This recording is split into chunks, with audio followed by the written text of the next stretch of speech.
location मांगरे location थी चटपनी कोई चलिसे गारीदने अखोई इंडिया की फर्स्ट अखोई मस्जिद तो अदुइदो चटपनी मस्जिद को ममिंगदुना जुम्मा वाले मस्जिद कौवे मफम करेबा चेरार है नत्र चेराना दने कोई चलिसे मयाम पुनमक्सु हारिबा मस्जिद सिंसिदा अखोई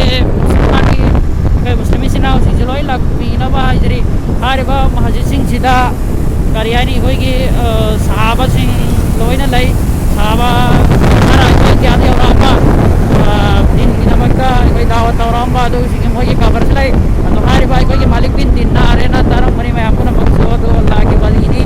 मागी कबर सुना हान ओइबा मस्जिद सिंगे हान बा माग इमाम ने अदु मागी कबर ले मागी अदु मस्जिद सिंगे आइना सत्के नके तौरसि कुइरबा दैदुगे सिदा लै रे सिदा आई मस्जिद से होगेना लाक्चबने अदु हारिबा मस्जिद से साहबासिंग अदुगुमलबा साहबासिंग अदगी अल्लाह के वलीसिंग मयाम अमा सिगिसदा लैग्रियबा सिदा करी तौदना मोई की कबर लाइन लै अदु सिदा जियारत तौबा लाक्पा याय मस्जिद सिसु उबोइना हानबा अखोई मुसलमान की हानबा अदुगुमलबा केरलादा साखिबा अदुगुमलबा हिंदूना साखिबा अदुगुम मस्जिद ने अदु हारिबा निथौदुसु यामना फबा निथौदुसु अल्लाह के रसूलदा लागा बाइट लौरगा करी